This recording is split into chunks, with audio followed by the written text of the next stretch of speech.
प्रभु के अनुराग में डूबी हुई श्री रत्नावती जी के पावन चरित्र का अपने लोग श्रवण कर रहे हैं। पूर्व में भजन था, वही भजन ऐसा संग देता है, दासी रूप से मिले पर महाभागवत वृंदावन चंद्रजू के अनुराग में रंगी हुई। आप जब निरंतर भजन करेंगे तो भजन का एक स्वभाव है, वो आसक्त करता है धीरे धीरे। जब भजन आपको अपने में आसक्त कर लेगा तो उसका प्रभाव है, उसका प्रभाव प्रकट होता है। क्वचित द्रुदति वैकुंठ चिंतना सबल चेतना। कभी रोना आता है, पूछो क्यों रो रहे हैं, कुछ पता नहीं। जिनकी महिमा कभी कुंठित नहीं होती, उन प्रभु श्री हरि का भजन करते चिंतन करते करते रोना आ रहा है, अश्रु प्रवाह हो रहा है। क्यों रो रहा है? कोई दुख है, कोई समस्या नहीं, ऐसे ही। क्वचित द्रुदति वैकुंठ चिंतनाश बल चेतना। व्याकुलता बढ़ रही हृदय में, कभी आनंद की उमगन, कभी मिलन की चाह। आनंदश्रु शीतल, मिलन की चाह विरह अश्रु उष्ण। ये चिंतन से उसके प्रकट हो रहा है, ये भजन का प्रभाव है। क्वचित धशति, कभी प्रभु की कोई लीला चिंतन करके हंसी आ रही, हंस रहा है। तच्चिंतान्लाद उदगायति क्वचित, कभी प्रभु का चिंतन करके इतना आनंद बढ़ा कि वो गायन कर रहा है, अपने प्रभु का यश गायन कर रहा है। कभी कभी नदति क्वचित उत्कंठो विलज्जो नृत्यति क्वचित। आहा, कभी वो बड़े जोर से प्रभु को पुकारता है, हा कुंज बिहारी, हा राधा, हा स्वामिनी। कोई दुख नहीं, चिंतन करते करते। कभी वो अपने आराध्य देव को सामने देखकर नाचता है, उनको रिझाने के लिए विलज्जो नृत्यति, लाज छोड़ करके नाचता है। क्वचित भावना युक्त तन्मयोनुचकारः, कभी कभी ऐसी तन्मयता को प्राप्त हो जाता है मानो समाधि को प्राप्त हो, शांत एकदम। ऐसे आनंद की उमगन में वो प्रभु दासी इनको सानिध्य के लिए मिली। ये बहुत बड़ी कृपा। कृपा और भक्त संग एक ही शब्द की पर्यायवाची है। भक्त संग हुआ, अपार कृपा हो गई, सब सुकृतों का फल मिल गया, भक्त संग मिला। वो ये भी नहीं जानती थी कि वृंदावन चंद किन्हें कहते हैं, कुंज बिहारी किन्हें कहते हैं। पर दासी जब कभी कभी अंदर की व्याकुलता नहीं सहन होती तो हा वृंदावन चंद, हा नवल किशोर, रत्नावती जी के कान में शब्द पड़ते प्रभाव होता है। श्रवण द्वार होए संचरे, नस नाड़ियों में भी प्रभाव पहुंच जाता है। अगर कोई कटु वचन बोले निंदास्पद तो पूरा शरीर देखो तिलमिला उठता है एकदम। तो शब्द पहुंचा ना श्रवणेंद्रिय के द्वारा। ये भगवत अनुराग में डूबी हुई भगवत कृपा पात्रे भगवत दासी जो उच्चारण करती, नवल किशोर, हा वृंदावन चंद। रानी के हृदय में एक विशेष आह्लाद होता है। एक दिन पूछ लिया कि तुम रहती तो मेरे पास हो, सेवा मेरी करती हो, ये किसका तुम नाम लेती हो? क्या किसी से तुमने प्रेम कर लिया है? तो मुझे क्यों नहीं पता चला तुम मेरी दासी हो? ये कौन है कुंज बिहारी नवल किशोर? उन्होंने बताया वृंदावन के प्रेमी संतों की कृपा से वृंदावनाधीश्वर श्री लालजू महाराज, इनका नाम, इनकी रूप, इनकी लीला, इनका धाम रसिकों की कृपा से प्रिय लगने लगा।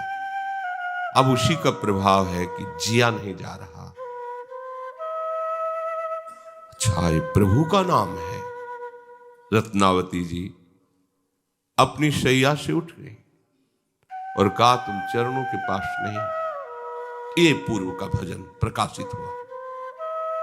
एक रानी पदवी में वो दासी जो चरण दाबती है, आज्ञा पालन करती है, उसके सम्मान के लिए उतर पड़ी और हाथ जोड़ा और कहा, आज से तुम इस शरीर की दासता में नहीं, आज से हम तुम्हें अपनी गुरु मानते हैं।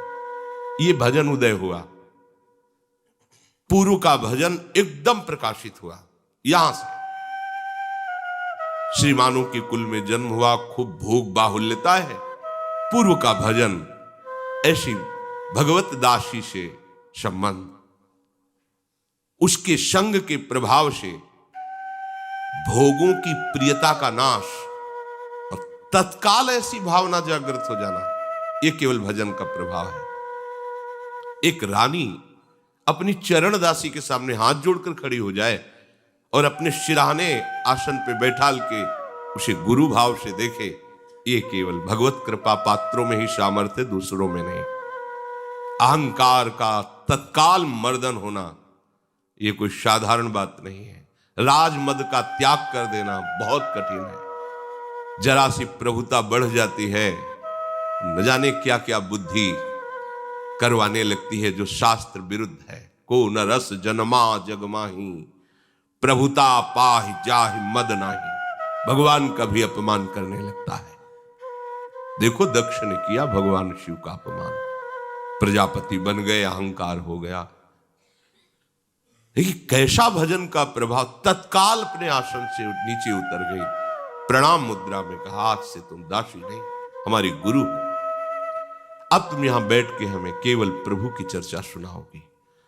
उन्होंने कहा, रहने दो, इनकी बातें मत सुनो, नहीं रोग लग जाएगा, और ये रोग लगा तो तुम्हारा सारा भोग विलास नष्ट हो जाएगा। ये जो राज वैभव, राज रानी बनकर आप भोग रहे, सुख भोगो, इनकी बातें मत सुनो। अगर ये बातें अच्छी लगने लगी तो जीना मुश्किल हो जाता है। जो मैं ऐसा जानती, प्रीति किए दुख होए, नगर ढिंढोरा पीटती, यदि प्रीति न करियो कोई। रानी तो और विकल हो गई। कहा, कृपा करके मुझे इनकी बातें सुनाओ। अब तो आर्त और अधिकारी दोनों बातें देखी, फिर क्या। बोधयन्तः परस्परम कथयन्ति च माम नित्यम तुष्यन्ति च रमन्ति च। ये श्लोक मानो साक्षात प्रकट हो गया। भगवत चर्चा करना, पूरी पूरी रात निकल जाती। रानी और दासी बैठे प्रभु की चर्चा कर रहे हैं, नाम कीर्तन कर रहे हैं। अब ऐसी व्याकुलता हुई कि मैं देखूं इनको। एक दिन हाथ जोड़कर कहा, आप वो उपाय बताओ जिससे इंद्र नीलमणि श्याम सुंदर का मैं साक्षात दर्शन कर सकूं। तो उनका प्रभु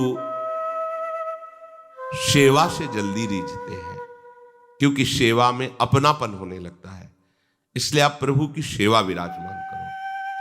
तो इंद्र नीलमणि की ललित त्रिभंगी लालजू की श्री विग्रह सेवा की रचना हुई, बड़े भाव से विराजमान किया। और जो दासी प्रेम पगी हुई दृष्टि से देखा तो मानो साक्षात प्रभु का आवेश उसमें हो गया हो। अब तो रात दिन उत्तम उत्तम भोग लगा करके दुलार करना। रानी है, सब कुछ सुख सामग्री है, आनंद तो बहुत आ रहा था, पर हृदय की जो मांग थी वो पूरी नहीं हुई। कैसे मैं इंद्र नीलमणि प्रभु को साक्षात देखूं। फिर प्रश्न किया, सेवा भी कर रही हूं, नाम कीर्तन भी कर रही, पर प्रभु आ क्यों नहीं रहे। तो उनका आपको बताएं, प्रभु के लाडिले संतों की यदि सेवा बन जाए तो निश्चित प्रभु का साक्षात्कार हो। जहां भगवत प्रेमी महात्मा वहीं भगवान रहते हैं। मद भक्ता यत्र गायंती तत्र तिष्ठामि नारद। भगवान कहते हे नारद, मेरे भक्त जन जहां मेरा नाम कीर्तन करते हैं, गुण कीर्तन लीला कीर्तन करते हैं, वहां मैं विराजमान रहता हूं। तो यदि आप ऐसा कर पाए कि भगवत श्री विग्रह जहां विराजमान पास में संत निवास बनाए और दूर दूर सेवक लगा दें, जहां संत भगवान दिखाई दे आदर के साथ बुलाया जाए और उनको भोग पवाया जाए, उनकी सेवा की जाए। संत सेवा में ही हरि का साक्षात्कार होता है। बड़ी सुंदर पद्धति दासी ने बताई। भजबे को दो ही भले, कह हरिदास। पहले हरि सेवा विराजमान की, अब हरिदासों की सेवा। अब रानी ने प्रधान जो निजी सेवक थे दूर दूर लगा दिए। जहां कहीं वैष्णव संत जन दिखाई देते आते, संत निवास में उनका प्रभु की तरह आदर होता, उनको भोग पवाना है सब। और एक चिक डाल दी थी महल की खिड़की में। बाहर से कोई अंदर है ऐसा नहीं दिखाई देता, अंदर से देख सकती थी। संत जनों को देखती, तृप्ति नहीं होती। पर रानी की एक मर्यादा होती, दासी बार बार समझाती, आप बाहर नहीं जाना है। एक दिन तो ब्रजमंडल के भगवत प्रेमी महात्मा की मंडली गई। जो ही ये पता चला ये ब्रज से आए हैं, विशेष आकर्षण, क्योंकि अपने प्यारे के जन शब बंदनी है, पर प्यारे के लीला स्थलियों में रहने वाले केवल जिस नाम रूप की हम आराधना करते हैं उसी में तन्मय होने तो विशेषता हो जाती है। दासी देखो ये ब्रजमंडल से आए हुए रानी, ये तो ललित त्रिभंगी श्याम सुंदर के अनुरागी संत जन है। वैसे ही संतों का आदर होता, विशेष आदर हुआ। अब वो सब करताल मृदंग आदि के द्वारा भगवत लीला के पदों का गायन कर रहे हैं। शुभ प्रवाह हो रहा है, बिल्कुल भगवत साम्राज्य छाया हुआ है आनंद का। रानी ने अपनी गुरु रूपा दासी से कहा कि अब तो हम नहीं रुक सकती, अब दूरी बर्दाश्त नहीं हो रही। हमें इन संतों के समीप बैठकर इनके दर्शन करते हुए हम अपने जीवन को तभी कृतार्थ मानेंगे। अब ये चिक डालकर खिड़की से दर्शन करना नहीं हो सकता। चल पड़ी। रत्नावती जी का हाथ पकड़कर दासी ने कहा कि ये उचित नहीं है, विरोध खड़ा हो जाएगा, आप यहीं से दर्शन कीजिए, ये कुल की मर्यादा है। क्या करेंगे कुल की मर्यादा को? कुल की कानी कहां लगी करी हो, तू आगे मैं कहो जो साची, अब काहू नहीं डरी हो। कुल की कानी कहां लगी करी हो। अब सत्य आपसे कहती हूं, बिल्कुल भय नहीं है। मैं बिल्कुल ये रानी पने की मर्यादा नहीं निर्वाह कर सकती। अब किसी से नहीं डरूंगी। लोग कुटुंब जग के जे कहियत, पहले सब ही निदरी हो। ये जो परिवार के जन हैं, सगे संबंधी हैं, पहले इनका मैं त्याग करूंगी, कोई मर्यादा नहीं रखूंगी। क्योंकि मर्यादा अब प्रेम की होगी, अब नेम प्रेम का होगा। अब त्यज लोक धर्मान, अब लोक धर्म की मर्यादा नहीं होगी, अब प्रेम धर्म की मर्यादा होगी। प्रेम धर्म अन्य किसी नियम कानून को नहीं, प्रेम का एक स्वतंत्र कानून है। पहला, वो किसी भी नियम को नहीं रहने देता। सांसारिक प्रेम का एक स्वतंत्र नियम है, जो अपने आराध्य देव में तन्मयता प्राप्त करके भूल जाता है। न लाज तीन लोकन की, न वेद को कहो करे, न संक भूत प्रेत की, न देव जच्छते डरे, सुनै न कान और की, दृसै न और इच्छना। ये प्रेम का नेम है। जितने कुटुंब के संबंधी कहे जाते हैं, जो अपने कहे जाते हैं, आज से किसी की कान नहीं मानूंगी। अब यह दुख सही जात न मोपे, विमुख बचन सुनी मरी हो, कुल की कानी कहां लग करी हो। आप सुखी तो सबनी के हैं, उनके सुख का सरहियों। सूरदास प्रभु चतुर शिरोमणि, अब के हो कछुलरी हो। जो संसार के भोगों में सुखी सुखी रहे, पर मेरा सुख तो प्रभु है। अब तो मैं किसी से डरूंगी नहीं, अपने प्यारे के लिए प्राण भी निछावर कर दूंगी, नहीं रुकने वाली। लाज के ऊपर गाज गिरो, ब्रजराज मिले सोई काज करो रे।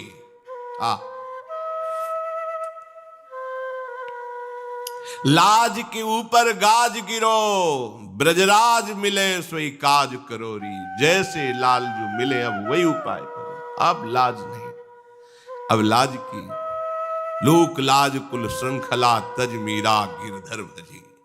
ए लोक लाज की श्रृंखला नहीं बांधी जाएगी। कुल की मर्यादा का त्याग और प्रेम की मर्यादा का आहार करूंगी। दासी रोकती रही, पर रानी महल से उतरकर गई जहां संत विराजमान थे। जाकर के संतों के चरणों में लिपट गई, प्रार्थना की, भगवान यदि आप कृपा करें तो मैं अपने हाथों से आप सब संतों को प्रसाद पवाऊं, आज्ञा कीजिए। तो मेरी बड़ी अभिलाषा है, यदि आप आज्ञा करेंगे तो ही मैं ये सेवा कर पाऊंगी। यदि आप सहर्ष आज्ञा करें तो मैं सबको अपने हाथ से पवाना चाहती हूं। मैंने समझाने की कोशिश की, पर मेरा मन अब नहीं रुक रहा है। अब ये रानीपने का निर्वाह नहीं कर पाऊंगी, पर मैं जैसी आपकी आज्ञा होगी वैसा ही करूंगी। मुझे सबसे बड़ा सुख होगा आपकी आज्ञा का पालन करने में। संतों ने देख लिया कि इसमें किसी भी तरह का अहंकार नहीं है रानीपने का। ये तो प्रभु के अनुराग में शिथिल है। अतः उन्होंने कहा, तुम्हारे मन में जो जो आवे, जैसे आवे वो पवाओ, ऐसे सेवा करो। देख लिया, रजोगुण नहीं है, रानीपना नहीं, ये तो भगवान की भक्ति के आवेश में है। और इसके हाथ से पाने से भजन की कोई हानि नहीं होगी। संतों ने आज्ञा कर दी, तुम्हें जैसे प्रिय लगे वैसे सेवा करो। हृदय आनंद से भर गया। क्यों? क्योंकि सच्चे प्रेमी, सच्चे हितैषी, परम लाभ देने वाले संत जन ही हैं। साचे संत हमारे संगी, और सबे स्वार्थ के लोभी, चंचल मति बहुरंगी। साचे संत हमारे संगी। साचे, साचा कौन? राधा रमन, झूठो सब संसार। वही सच्चा संत है जो प्रभु के नाम रूप गुण लीला में डूबा है, अन्य नहीं। रसना कटो जो अन रटो, निरखी अन फुटो नैन, श्रवण फुटो जो अन सुनो श्री राधा जस में। जो अपने प्यारे के नाम रूप लीला धाम में मगन है, वही सच्चा संत है। ऐसे सच्चे संत हमारे संगी हैं। हम सो इन साधुन सो। इनका स्मरण करना, इनके चरणारविंद के समीप बैठकर श्रीमुख से आराध्य देव की चर्चा सुनना, इनकी आज्ञा पालन करना, ये परम मंगल का स्वरूप है। जिनको नाम लेत दुख छूटत, सुख लूटत तिन संगति, हम सो इन साधुन सो पंगति। और जितने मीत बनते सब स्वार्थी हैं, लोभी हैं। ये चंचल मती आज हमसे कहते हैं मैं आपका हूं, कल उनसे कहते हैं मैं आपका हूं, बहुरंगी है ये। साचे संत हमारे संगी, मन काया माया सरिता में, बहते आनी उछंगी, नागरिया राखो वृंदावन, जीठा ललित त्रिभंगी, जीठा ललित त्रिभंगी, साचे संत हमारे संगी। ये मन तो शरीर में और माया के आकर्षण रूपी इस भयावह नदी में बहता जा रहा था, पर संतों ने बचा लिया। नागरीदास जी कहते हैं कि हे संत जन कृपा करो और हमें वृंदावन का सानिध्य, वृंदावन का आश्रय, वृंदावन का वास प्रदान करो, जहां ललित त्रिभंगी श्री लालजू महाराज श्री प्रियाजू की भ्रूभंगी ताकते हुए विहरण करते रहते हैं। अब तो अपार आनंद हुआ रत्नावती जी को कि संतों ने आदेश कर दिया आपको जैसा भाव आवे वैसी सेवा करो। तो प्रेम में न नेम हेम थार ले उमगी चली, चली दृगधार सो परोसी के जीवाए हैं।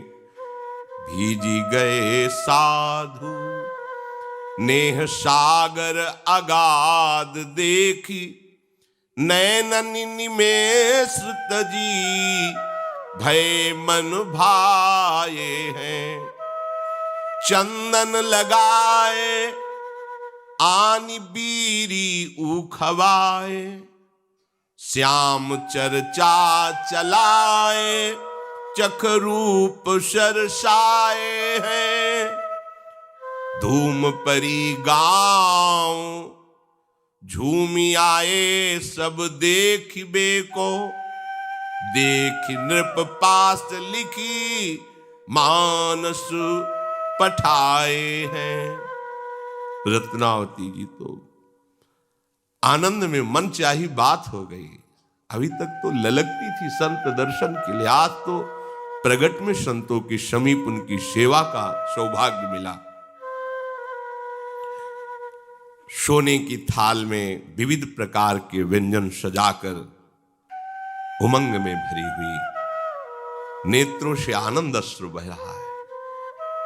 बड़े प्रेम के साथ सब संतों को स्वयं भोजन परोस रही है। रानी के उस प्रेम भाव को देखकर संत जन आनंदित हो रहे हैं। संत और अनंत भगवान दोनों भाव के भूखे हैं। जो सामग्री का भूखा है वो विषयी पुरुष है। भाव आराध्य देव को प्रिय है तो उनके दासों को भी भाव ही प्रिय है। रानी का भाव देख करके सब संत जन आनंदित हो रहे। अहो भाग्य जो ऐसी भगवत अनुराग में डूबी हुई रानी के हाथ से प्रसाद मिल रहा है। जहां सौभाग्य मनाते संतों के हाथ से मिलना, वहां संत जन आनंदित हो रहे कि ऐसी भगवान नाम प्रेमी भगवत भक्तों के प्रति ऐसी भावना करने वाले की हाथ से प्रसाद मिल रहा। संतों का हृदय द्रवित हो गया। यही आशीर्वाद है जब आपकी सेवा से, आपकी आज्ञा पालन से संत जन गुरुजन उनका हृदय शीतल हो जाए, द्रवित हो जाए, तो आशीर्वाद मांगने की जरूरत नहीं होती, पहुंच गया आपके पास। संत जन रानी के इस प्रेम भाव को देखकर एकटक देख रहे, अश्रुधारा चल रही है। आज उनकी मनचाही बात हो गई। भक्तों के बीच में सबको परोस परोस के पवारी भक्तजन करुणा दृष्टि से देख रहे हैं। इन्हीं की दृष्टि से भगवान को देखने की दृष्टि मिलती है। जब भक्तजनों की करुणा दृष्टि जाकर हृदय में प्रकाशित होती तो मानस नेत्र खुल जाते हैं। संत कृपा, गुरु कृपा, भक्त कृपा, ये मानस नेत्रों को खोलती है। जहां मानस नेत्र खुले तो निरखि नयन हरिवंश, ही के नयन निहारी। आज अभिलाषा पूरी हुई, सबको प्रसाद पवाया इंद्र नीलमणि ठाकुर जी का। फिर सब संतों को चंदन लगाया अपने हाथ से, फिर प्रसादी पान का बीड़ा सबको पवाया, सबके चरणों में पुनः प्रणाम किया, हाथ जोड़कर बैठ गए। संतजन पदों के द्वारा भगवत लीला का गायन कर रहे हैं, बीच बीच में भाव समझा रहे हैं। उन पदों में ऐसी रूप माधुरी, ओहो, वो रानी के नेत्रों में झलकने लगी। पद गाया जा रहा है, वैसे ही रूप माधुरी झलकने लगी। रोमांच हो रहा, भाव में डूब रही। और इधर दासी गुरु ने कह ही दिया था कि प्रतिकूलता विरोध होगा, मत चलो वहां। कौन प्रतिकूलता और विरोध की परवाह करता है। संपूर्ण आमेर नगर में शोर मच गया कि जिन रानी को कोई देख नहीं सकता, वो बिना घूंघट के, बिना राजसी लिबास के। ऐसे थोड़ी था, जिस गली से निकलना हो कोई सर ऊंचा नहीं कर सकता था, देख नहीं सकता था। अदब के साथ सर झुका के, अगर कोई है खड़ा भी है तो सर झुका खड़ा है। कोई वहां ऐसा नहीं कि रानी की सवारी निकले ऐसे देख ले, गर्दन उतार दी जाएगी, ऐसा नहीं होता। बादब उसी स्थिति से खड़े हो जैसा सैनिकों ने आदेश के, साफ सर झुकाए। और यहां तो खुद सर का पर्दा हटाकर कोई ऐसा राजसी वैभव नहीं, और जाकर नंगे पैर संतों की सेवा में समर्पित। ये शोरगुल मच गया। रानी पर्दे के बिना सैनिकों की रक्षा के और बैरागी संतों की सभा में आ गई है। उमड़ पड़े लोग, क्या सच्ची बात, दौड़ पड़े लोग। राजा का पूरा नगर इस बात में, एक बार तो देखे कैसी रानी है। मंत्री ने जब सुना तो घबरा गया, क्योंकि उस समय माधव सिंह बादशाह के पास दिल्ली में थे। अरे ये राजा खबर सुनेंगे तो बहुत ही, ये तो बड़ी भारी गलती हो रही है। प्रेमी जन देखो कितने निर्भय होते हैं। जब तक हृदय में प्रेम नहीं होता तो इतनी सामर्थ्य नहीं होती। अगर घर में विरोध हो जाए कि तिलक नहीं लगाना तो नहीं लगाना, कंठी नहीं बांधना। और जब रंग चढ़ता है तो देखो कैसा रंग चढ़ता है। मंत्री ने तुरंत पत्र लिखा, महाराज सब अनर्थ हो गया। रानी महल छोड़ करके संतों के बीच में आकर के, ऐसा नहीं कि दूर से दर्शन करे, अपने हाथ से परोस के पवाया, उनके सब स्पर्श किया, चंदन लगाया, पान की बीड़ी पवाई, हाथ जोड़े उनके चरणों के पास बैठे।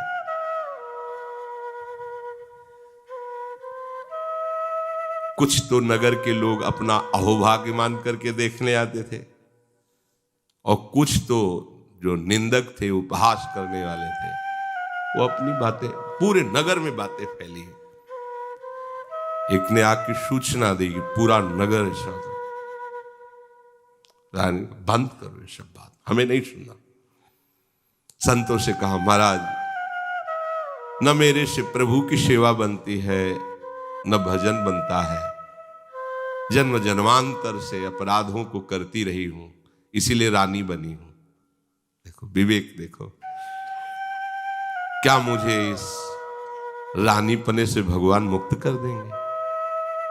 लोग रानी बनना चाहते हैं और वो प्रार्थना करें कि मुझे इस रानी पने से, क्या आप सब संतों की कृपा से मुझे हरिजू कभी स्वीकार करेंगे?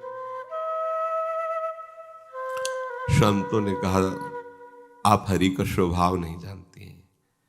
देखो हरिजू को एक शुभाओ, अति गंभीर उदार उदधि प्रभु, जान शिरोमणि राव। देखो हरिजू को एक स्वभाव। हमारे प्रभु का एक स्वभाव है, बहुत गंभीर है हमारे प्रभु, बहुत उदार समुद्र है, और हृदय की बात वो देखते हैं। खास बात है, ये बाहरी नाटक नहीं, दिखावे की जरूरत नहीं है।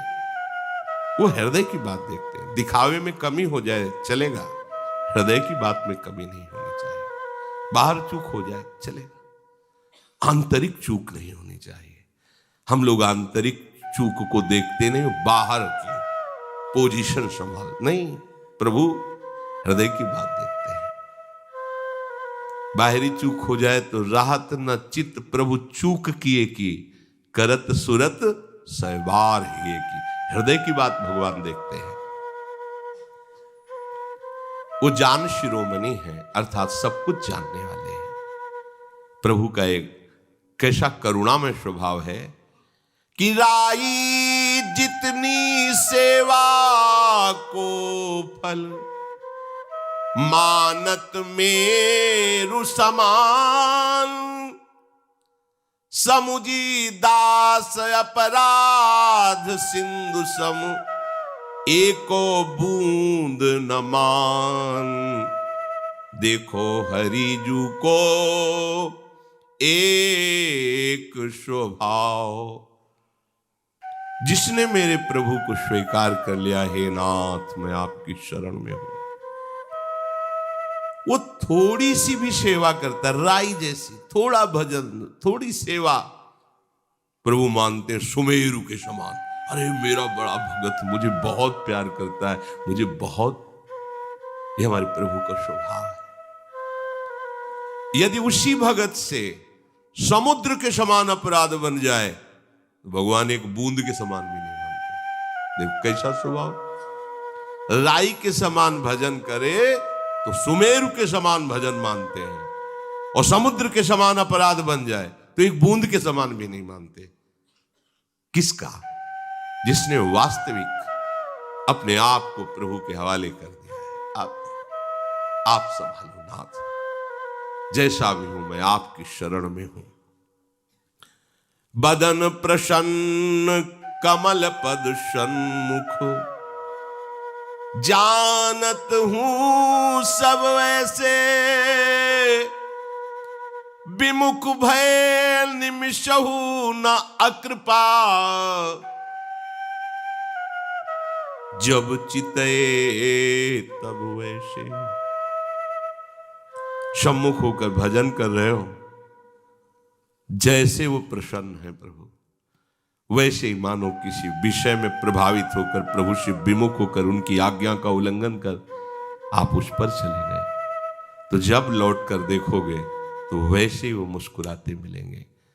गंभीर है, करुणा समुद्र है। वो नहीं कि वो तुम हमारी आज्ञा का उल्लंघन किया, मनमानी आचरण किया, जाओ तुम नरक भोगो। ऐसा जन अवगुण प्रभु मान न काऊ, दीन बंधु अति मृदुल स्वभाव। आहा, विमुख भये निमिषो न अकृपा, जब चिते तब, जब देखा तो वैसे ही मुस्कुराते हुए, वैसे ही दुलार करते हुए पाया।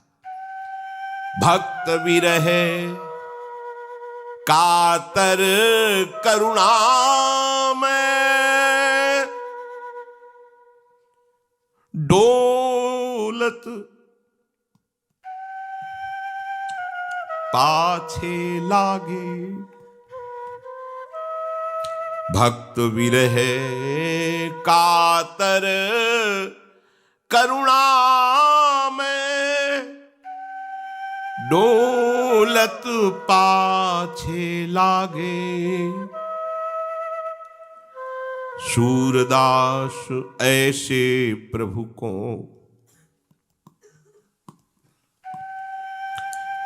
कत दीजे पीठ अभागे। अगर भक्त प्रभु के लिए जैसा व्याकुल होता ऐसे प्रभु अपने भक्तों के पीछे करुणा में पीछे पीछे डोलते। भक्तन पाछे यो फिरत ज्यों बछड़ा संगाए। वो तो बड़े अभागे हैं जो ऐसे प्रभु को छोड़कर अन्य विषयों में, अन्य कामनाओं में इस मनुष्य जीवन को नष्ट कर रहे हैं। बड़े अभागे हैं। हरि को देखो एक स्वभाव,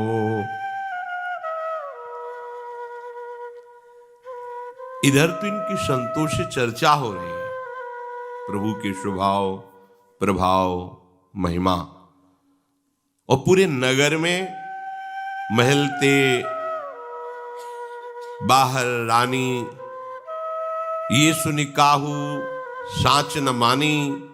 धाई आए लख अचरज माने, निज निज मति अनुरूप बखाने। एक कहें धनी धनी महारानी, तुम में भक्ति यथारथ आनी। पृथ्वी राज कुल बेली फली है, रानी हरिरति रंग रली है। ऐसो प्रेम रंग नहीं देखो, लोक लाज कुल तृण सम लेखो। धन्य भय हम दर्शन पाए, रानी गुण गन जाहि न गाए। बहुत से लोग आते अपने धन्य भाग मानते रानी के दर्शन करके कि पृथ्वीराज कुल में ऐसी ये भक्ता रानी, भगवत प्रेमी, ओहो हमारे अहो भाग्य, हमने आज इनके दर्शन पाए। कुछ लोग ऐसे थे जो निंदा करने वाले थे। एक कहे रानी कुलनासी, सब अनरथ की ये जड़ है दासी। याने मिथ्या दंभ रचाई, रानी चौड़े लाई नचाई। ये धिक चेरी ऐसी मति फेरी, सुरभीते करी दीनी छेरी। ये कुल कलंकिनी दो मरी हैं, राजा कबहू क्षमा नहीं करी हैं। जितने मुख तितनी ही बाता, कहत सुनत नहीं जगत अघाता। निंदन बंदन जग बोराना, प्रेमी के श्रवणन नहीं जाना। प्रेमी जन तो अपने प्रीतम की याद में मस्त रहते हैं। कोई उनकी प्रशंसा करता है तो कोई निंदा करता है। ऐसे ही रानी की बहुत से लोग प्रशंसा करते, बहुत से लोग निंदा करते और कहते सब दुख की जड़े दासी है। जिसने रानी की मोती बौरा दी, देखो कहां महलों में ऐसी रहने और कहां संतों के बीच में आकर वय करी निशंक रानी। बंक गति लई नई, दई तजिलाज बैठी मोड़नी की भीड़ में। लिख्यो ले दीवान नर आए, सो बखान कियो। बाची सुनी आंच लागी नृप के शरीर में। प्रेम सिंह सुत ताही काल सुरसाल आयो। भाल पे तिलक माल कंठी कंठ तीर में।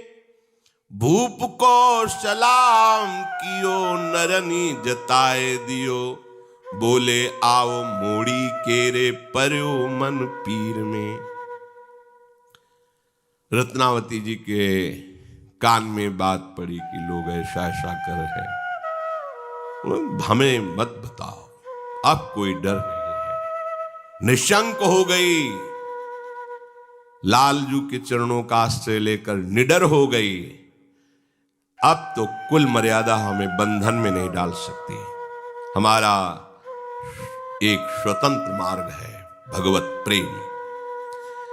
अब लज्जा मुझे बांध नहीं सकती, एक कुल की लाज मुझे रोक नहीं सकती प्रभु के मिलन में। अब तो संतों के बीच में आकर के बैठ गए। अब क्या?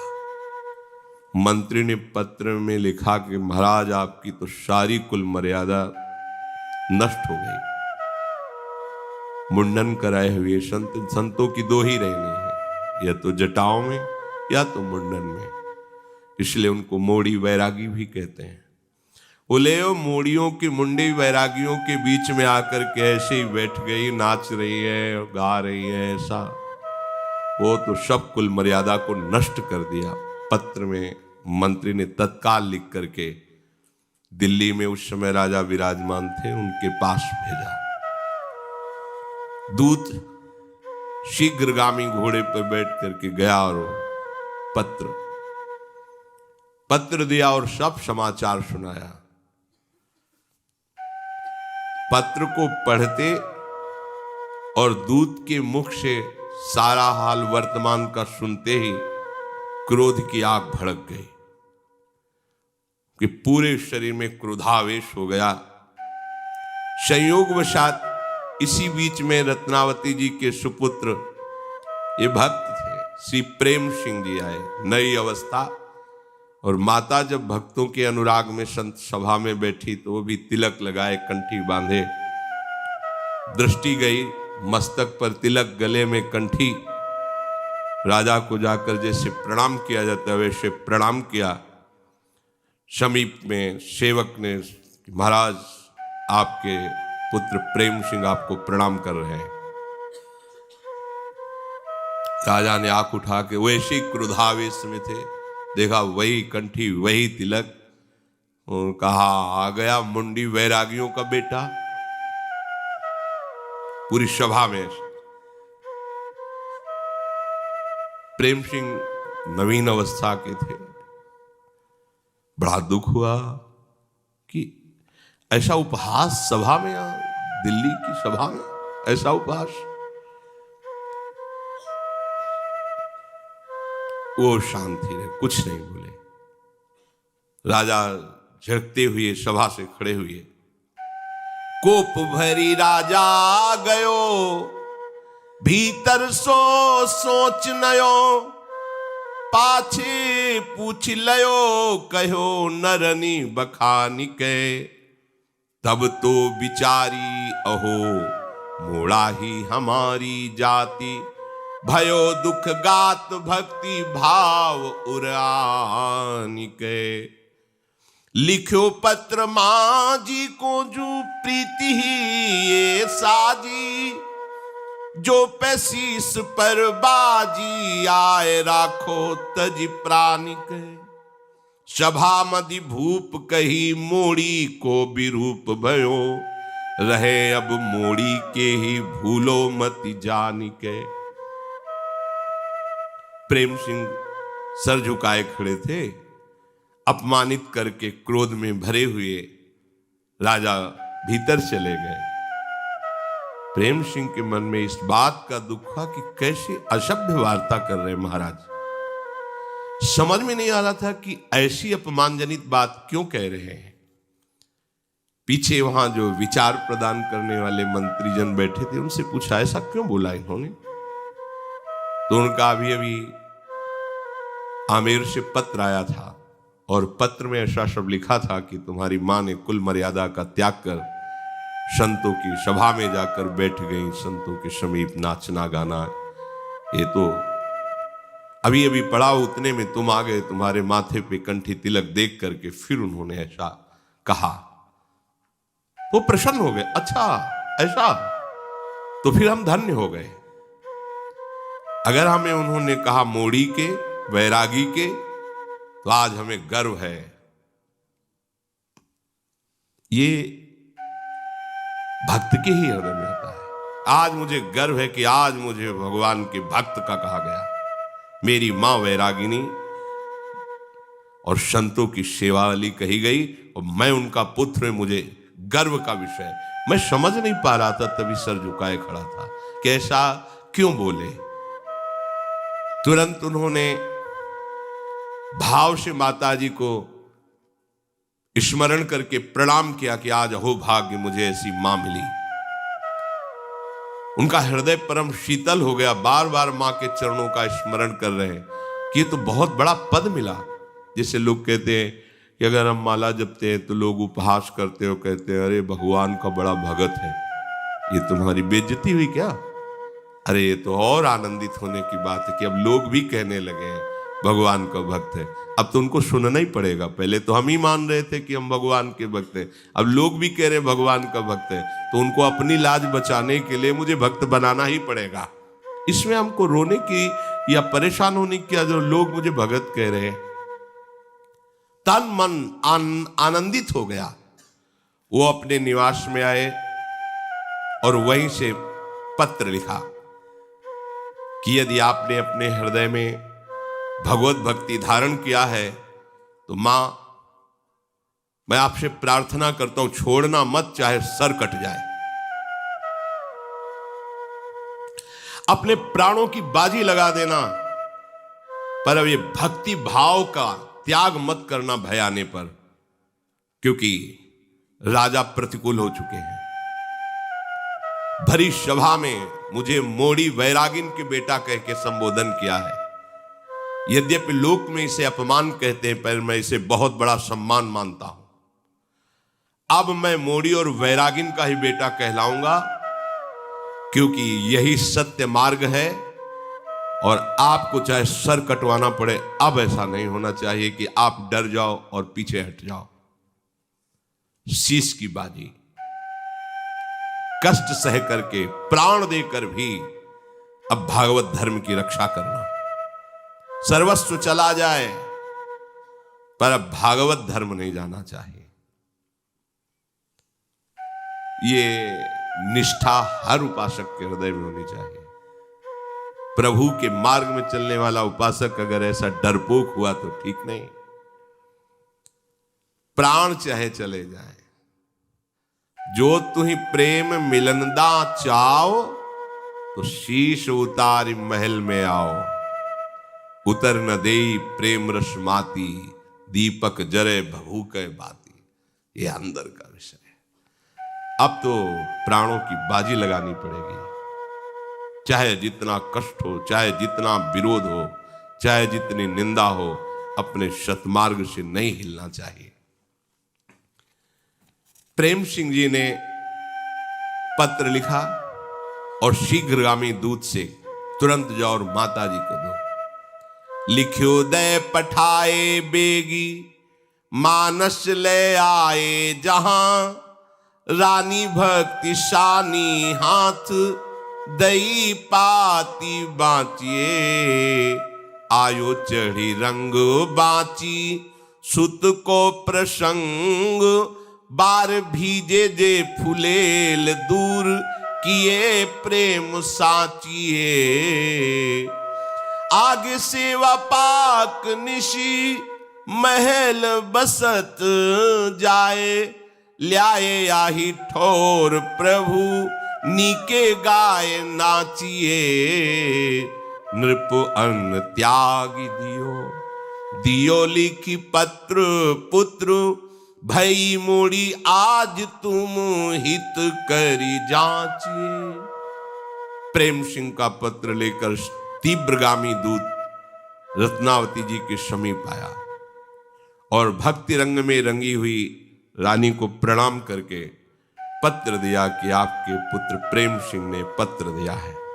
रानी ने पढ़ा।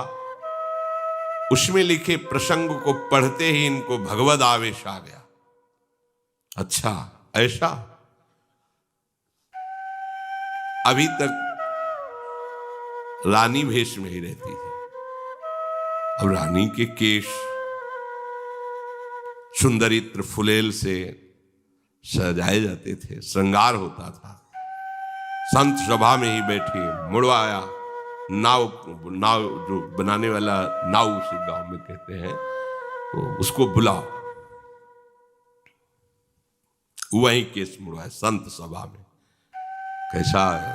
जहां कोई पर्दा से नहीं देख सकता था, वहां खुले मुंडन करवाया।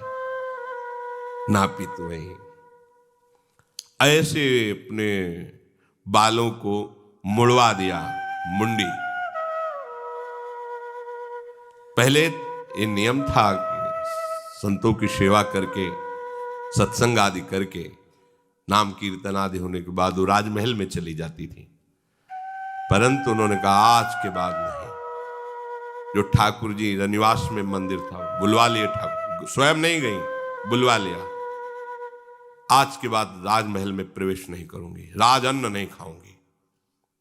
अपने श्री ठाकुर जी को वहीं संतों के साथ वहीं सेवा पूजा नाच गान, महल से अन्न धन सब छोड़ दिया। जो भावुक श्रद्धालु जन नगर के थे वो जो दे जाते, ठाकुर जी का भोग लगता, संत जन पाते वो वीरानी, वहीं शयन, वहीं ठाकुर जी का उत्थापन, वहीं उनके चरणों में रहे। और पत्र लिखा प्रेम सिंह को कि जैसा तुम्हारे पिता ने कहा था वैसा ही हो गई। अब मूड मुड़वा कर सच्ची बैरागिन बन गई हूं। अब बिल्कुल रानी पने का कुछ भी लेस नहीं है। रात दिन ही अब संतों के बीच में रहती हूं। तुमने बहुत बढ़िया किया जो पत्र लिखकर मुझे सूचना दे दी। परम हित की बात हमारे हृदय में अब जागृत हो गई। अब मैं किसी की पत्नी नहीं, कहीं की रानी नहीं, मैं ठाकुर जी की दासियों और संतों के बीच में रहती हूँ। मूल कितनी बड़ी बात है, ये कोई छोटी बात नहीं है। इतना बड़ा विरोध राजा से रानी होते हुए कर लेना, राज अन्न नहीं, राजमहल नहीं, राज पोशाक नहीं, अपने ठाकुर जी बुला लिए। रानी ने पत्र लिखकर प्रेम सिंह को जो भेजा, तो गए नर पत्र दियो, शीश सो लगाए लियो, बाची के मगन हियो, रीझी बहु दई है, नौबत बजाई द्वार बाटत बधाई, काहू नृपति सुनाई कही कहा रीति नई है।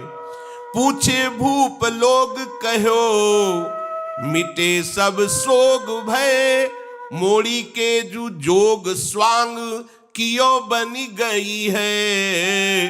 भूपति सुनत बात अति दुख गात भयो, लयो बैर भाव चढ़ो त्योरीत भई है।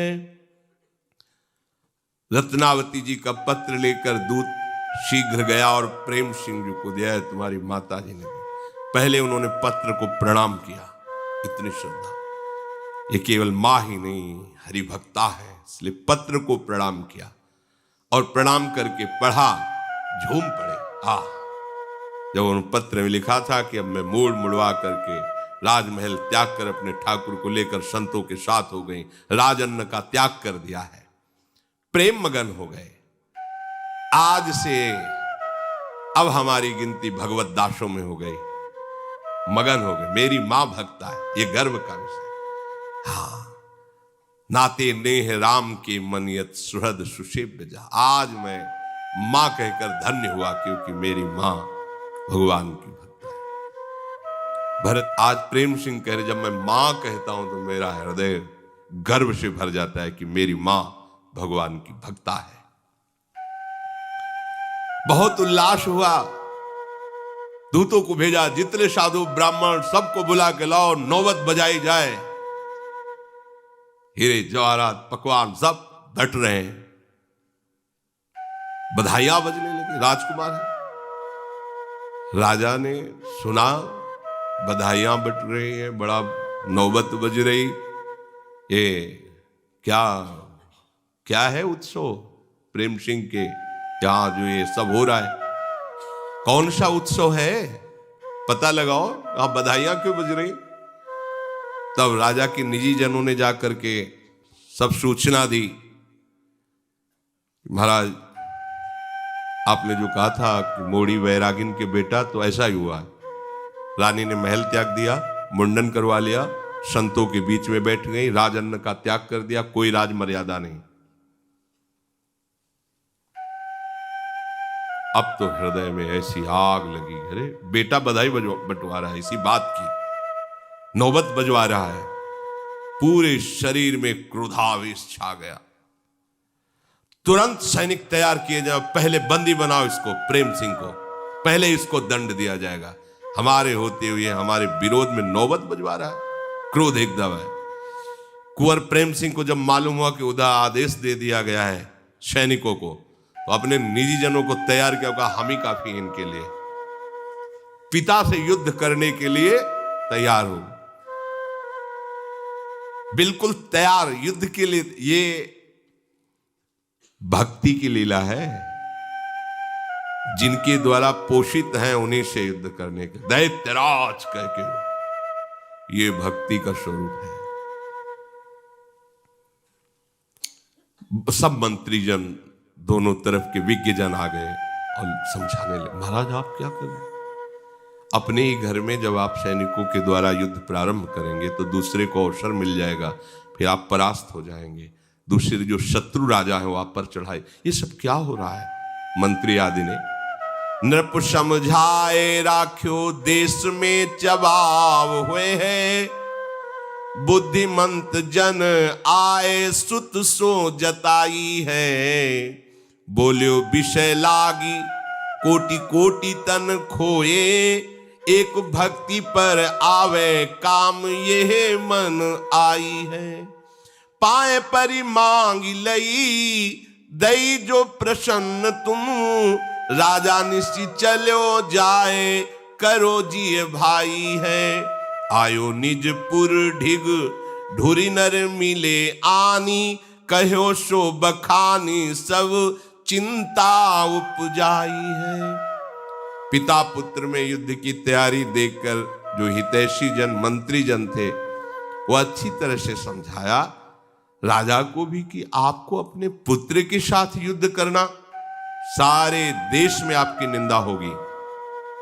बुद्धिमान शुभ चिंतकों ने प्रेम सिंह जी को समझाया, माना ठीक है ऐसा, लेकिन क्या ये भक्ति का स्वरूप अपने पिता को युद्ध में परास्त करना, लौकिक विषयों के लिए करोड़ों जन्म गंवाए, एक जन्म भगवान के लिए दे दूंगा तो क्या चला जाएगा। प्रेम सिंह जी ने कहा, अगर हमारा विरोध भक्ति का करेंगे तो हम युद्ध करेंगे इनसे। मंत्री आदि ने पैर पड़ करके कहा, आप राजकुमार शांत हो जाइए, आपको उचित नहीं, उधर राजा के पैर पकड़, आपका ही पुत्र है, आप शांत हो जाइए, प्रजा क्या सोचेगी, अभी समय नहीं है। उनका भी बाजा बजवाना बंद करे, ये बांटना बंद कर, वहां जाके मंत्री ने ये नौबत मत बजवाओ, बंद कर दो। प्रेम सिंह ने मान लिया कि आप लोग सलाह देते तो ठीक है, नहीं बजवाते। राजा से कहा कि देखो नौबत बजना बंद हो गई, अब आप सैनिक वापस कीजिए, युद्ध नहीं होगा। माधो सिंह अब दिल्ली से चले और आमेर आ गए, जहां रानी रहती। नगर में निकट पहुंचते ही लाखों लोग घेर लिए राजा को, महाराज की जय, और तो राजा ही है, महाराज बड़ा अनर्थ हो रहा है, ऐसा ऐसा, जो विरोधी भाव वाले थे। अब राजा मन में क्या करें, कैसे, कोई उपाय नहीं सूझ रहा। भवन में, राजमहल में प्रवेश किया और मंत्री को बुलाया, नाक कट गई। अब क्या हो, ये जो नाक वाले लोग हैं ना, ये बहुत परेशान होते हैं इसी में कि नाक कट गई। भवन प्रवेश कियो मंत्री जो बुलाए लियो, दियो कही कटी नाक लोहू निर्वारिये, मरिबो कलंक हुना आवे यो सुनावे भूप, काहू बुद्धिवंत ने विचार ले उचारिए, नाहर जो पिंजरा में दीजे छाड़ी लीजे मारी, पाछे ते पकड़ी वो बात दाबी डारिए, सबनी सुहाई जाए करी मन भाई आयो, देखो वा खवासी कही सिंह जू निहारिए। मंत्रियों को बुलाया और राजा ने कहा, मेरी तो नाक कट गई, अब वो जुड़ तो नहीं सकती, पर खून जो बह रहा है उसको तो बंद कर दो। अर्थात मेरी नाक कटा के बैरागिन हो गई, मेरे नाक के नीचे रहकर नाचेगी गाएगी, कम से कम इसका तो कुछ उपाय करो। ये कैसे मरेगी, जब तक ये मरेगी नहीं तब तक नाक कटने के बाद जैसे खून बहता रहता वो हमें रोज जलन पैदा करेगी। मंत्रियों से सलाह ली कैसे मारा जाए इसे। मंत्रियों ने कहा, अगर आपको किसी तरह राजबल का प्रयोग करके रानी की हत्या करते हैं तो नगर में ऐसा नहीं कि आपके ही पक्ष में बहुत से लोग रानी की जय जयकार करते हो, प्रणाम करने आते हैं, वो आपके विरोध में खड़े हो जाएंगे, किस किस का आप गला काटेंगे। तो राजा ने कहा कि फिर आप विचार कर उपाय करो, इसको मारना ही है, आप इसको मैं जिंदा नहीं देख सकता। तो उनका ऐसा जंगल से एक पिंजड़े पे जंगली सिंह बंदी बना के लाया जाए और उसी संत निवास के दरवाजे पर पिंजड़ा अड़ा दिया जाए। अस्त्र शस्त्र से सुसज्जित राज सैनिक रहेंगे, अंदर सिंह जाएगा, संतों को, रानी को, दासी को, सबको खा जाएगा, और फिर वो जब लौटेगा तो पिंजड़ा ही पिंजड़े में बंद करके, हाँ हाँ ये उपाय, और फिर बात बन जाएगी। आपने नहीं मारा, बस इतनी बात हो जाएगी। रानी के सामने छोड़ दिया, राजा राजी हो गए। अब उपाय किया गया, सिंह पिंजड़े में बंद किया गया, ला करके जैसी सलाह हुई थी ठीक संत निवास के दरवाजे पर पिंजरा सेट कर दिया गया, खोला गया, दहाड़ करके सिंह उससे बाहर निकला। वही गुरु स्वरूपा दासी जोर से बोली, रानी सिंह, क्योंकि जंगली सिंह, और उस समय वो ठाकुर जी की अर्चना कर रही थी, सेवा कर रही थी। सिंह, जोर से आवाज हुई, सिंह ने भी दहाड़ की, करे हरि सेवा भरी रंग अनुराग दृग, सुनिए बात नेकु नैन उन टारे हैं, भावी ही सुजाने उठी अति सन्माने, अहो आज मेरे भाग्य श्री नरसिंह जू पधारे हैं। ये भक्तों की भावना होती है, उनको कहीं भय नहीं, भावना सच्चाई वही शोभालय दिखाई, फूल माल पहिराई रची टीको लागे प्यारे हैं, भोनते निकसिधाए मानो खंभ फारी आए, विमुख समूह तत्काल मारी डारे हैं। नृसिंह आया, रानी ने कहा, जब उन्होंने कहा सिंह तो उन्होंने कहा सिंह नहीं, नृसिंह। ये भक्त कभी अपनी भावना से तिल भर भी नहीं हटता। उस समय भगवान की अर्चना में लगी हुई थी, नेत्र प्रेम में डूबे हुए प्रभु का श्रृंगार कर रहे थे। जी कहा सिंह, उन्होंने कहा सिंह नहीं, नृसिंह। दृष्टि घुमाई, देखा बाल फटकारते हुए भयंकर रूप में कदम बढ़ाते आ गया। अहो अहो स्वागत है, धन्य भाग, प्रहलाद को जैसे कष्ट से निवारण करने के लिए आप आए, ऐसे ही आप कृपा करके मेरे समीप आए, धन्य भाग, आप तो चलकर मेरे पास आए। प्रभु आपका दुलार, आपका प्यार, अहो भाग। सामने जंगली सिंह और ये अपने भाव में खो रहे, खड़ी हो गई जैसे स्वागत के लिए, वही अर्चना की थाली ली हुई है, और आते हुए सिंह के समीप 4 कदम आगे बढ़े, स्वागत है आप। ये छोटा सा बछड़ा नहीं होता, ऐसे सिंह नजदीक आके ऐसे रानी ने से दुलार किया, माला पुष्पों की पहनाई, सुंदर तिलक लगाया, भाव से प्रणाम किया और आरती उतारी। जो आरती उतार रही तो उनको अपने ललित त्रिभंगी लाल जो दिखाई दे रहे हैं, सिंह में लाल जो दिखाई दे रहे हैं। सिंह तब तक ऐसे खड़ा रहा जैसे गाय सीधी, बछड़ा सीधा। जे ही पूजा हुई, पूछ उठाई, दहाड़ मारी और पिंजड़े के ऊपर से छलांग लगाई।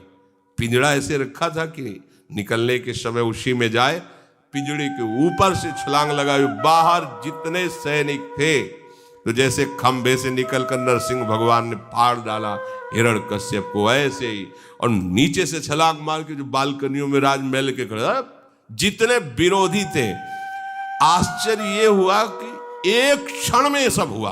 उनको अस्त्र चलाने और संभालने का भी अवसर नहीं दिया।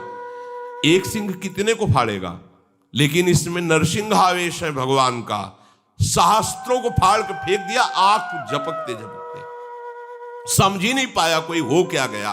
अब खून से लत तो मार के फेंक दिया जो पकड़ने वाले विरोधी दर्शक कि हाँ आप देखो कैसे रानी को मारेगा दासी, वहां तो बछड़े की तरह खड़ा रहा।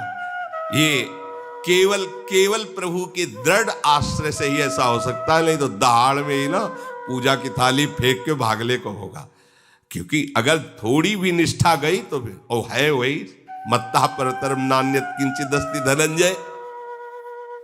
विमुखों को तत्काल मार दिया और जोर जोर से गर्जना करके आनंद की चाल में से जंगल की, तो किसी की हिम्मत नहीं थी कि सिंह के आसपास।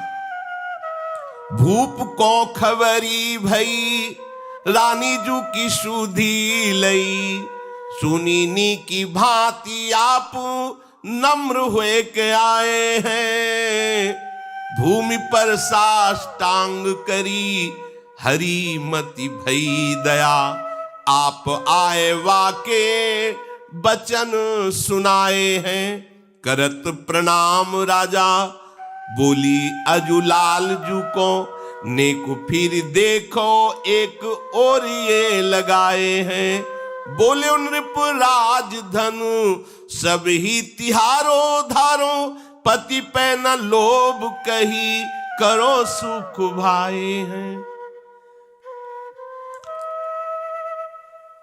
राजा ने पूछा मार डाली गई रानी अकेले माली कि दासी भी मरी, संत भी मरे?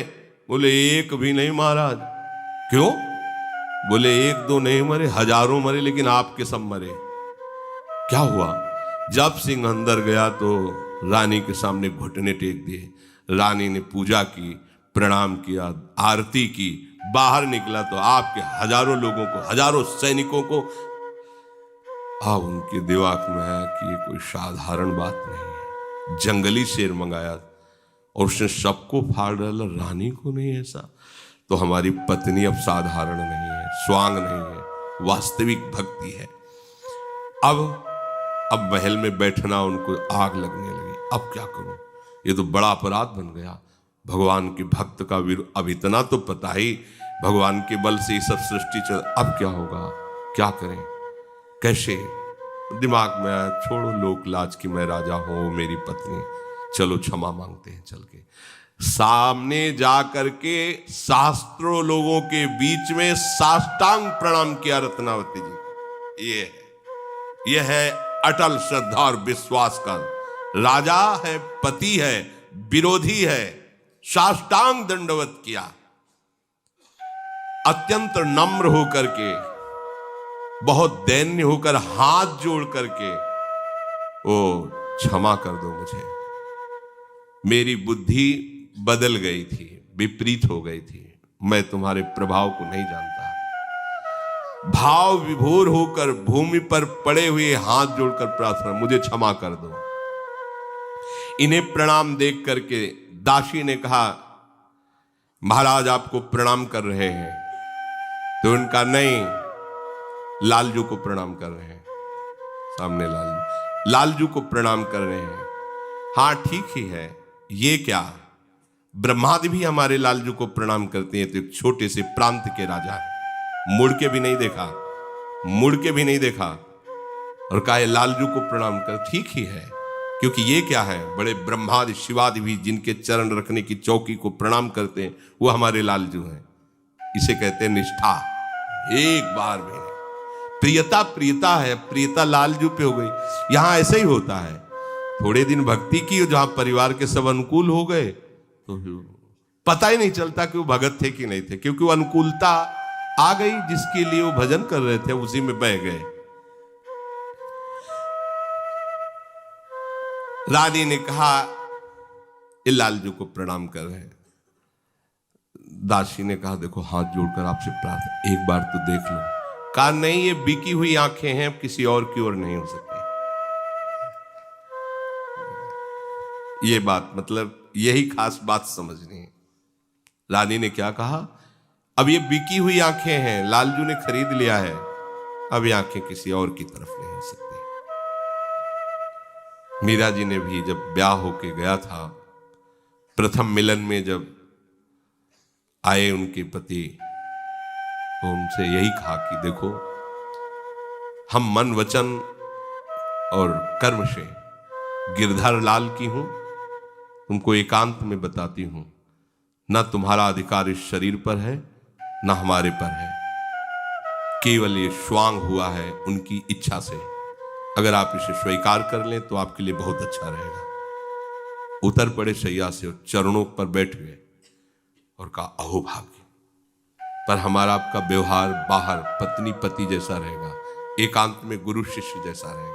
उनका ठीक है। पूरा जीवन राणा साहब ने ऐसा ही निर्वाह किया। जब एकांत होते तो शिष्य की तरह बर्ताव करते मीरा जी से, और जब समाज में होते तो पति जैसा कि कोई उनको विक्षेप न पहुंचावे। रानी ने कहा, ये आंखें तो अब लालजू की हो गई हैं, बिक गई हैं, अभी किसी और दूसरी ओर की नहीं। राजा ने हाथ जोड़कर कहा, हमें क्षमा करो, ये संपूर्ण राज्य, इसका धन वैभव और मैं आपका हूं, आपको समर्पित हूं, आपका सेवक हूं, आज्ञा कीजिए। ये चमत्कार है भक्ति का। जो विरोध में है वही सर्व समर्पण आप स्वीकार करें। रानी ने कहा, मैं किसी संपत्ति, आपसे कोई संबंध नहीं, मुझे राज्य नहीं चाहिए। राज तो आप भोगें, संपत्ति आपकी, हमारी संपत्ति तो हमारे लालजी और संत जन है। मुझे और कोई राज्य, कोई संपत्ति या कोई प्रिय संबंध नहीं चाहिए। हमारा सब कुछ लालजू और संत जन है।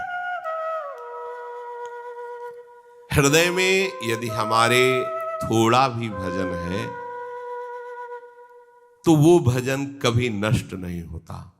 ये जो इस कोटि की भक्ति एकदम जागृत होती है, ये रुका हुआ भजन किसी कारण से, वासना से, जब अगला जन्म होता है तो पहले वो सुख सामग्री होती है। अचानक इतना बड़ा भाव ये स्वयं तुरंत का नहीं होता, ये पीछे का भजन होता है। क्योंकि श्री भगवान ने आगे के श्लोक में कहा, पूर्वाभ्यासेन तेनैव ह्रियते ह्रवसोऽपि सः जिज्ञासुरूप योगस्य शब्द ब्रह्माति वर्तते। वो उपासक पूर्वाभ्यास जो उसके भजन था, उस भजन में वो पुनः तन्मय हो जाता है और जितने विषय भोग है उनको हटा देता है, उनसे रुचि नहीं रहती। क्यों? प्रयत्नाद्यत मानस्तु योगी संशुद्ध किल्बिषा अनेक जन्म संसिद्धस ततो याति पराम गति। ये अनेक जन्मों से भजन चल रहा है। अपने लोग तो वर्तमान को देखते, भगवान है ना, वो कह रहे अनेक जन्मों से कुछ न कुछ साधना बनती रही, तब आकर के इस स्थिति पर पहुंचता है उपासक की इसी जन्म में उसे भगवत प्राप्ति हो जाए। अनेक जन्म संसिद्धस ततो याति पराम गति। भजन का कभी नाश नहीं होता। जो भजन हो गया है, जो भजन हम कर रहे हैं, विश्वास करो इसका कभी नाश नहीं होगा। ये आपका महामंगल। देखो कैसा महान पावन चरित्र, एकदम विरोध और एकदम सर्वसम। इतनी भक्ति बढ़ गई कि एक बार ये युद्ध में काबुल के गए थे, वापस आ रहे थे तो इनकी नाव भंवर में फंस गई। तो नाविक ने कहा कि ये तो जल जहाज फंस गया, डूबेगा पक्का, अब जिसको तैरना आता हो निकलो, जैसे भी ये डूबेगा। तो उनका किसी को भागने की जरूरत नहीं। हमारा सौभाग्य है भगवान की भक्ता हमारे घर में रहती है। भाव से ध्यान किया रत्नावती जी के चरणों का, जहाज से निकल कर किनारे आए। तो मान सिंह भी इनके बड़े भाई थे, माधव सिंह, उनका हम भी दोनों आकर साष्टांग दंडोत थे। दर्शन चमत्कार प्रकट। ये भक्ति का चमत्कार लौकिकता के लिए नहीं, ये तो भगवान कभी किसी की श्रद्धा पुष्ट करने के लिए ऐसी लीला कर देते हैं। भक्ति का चमत्कार है भगवान का प्रेम आना, भगवान नाम के जप में प्रीति होना, उनके धाम में प्रीति होना, अपने जीवन को भोगों से हटाकर प्रभु में समर्पित करना।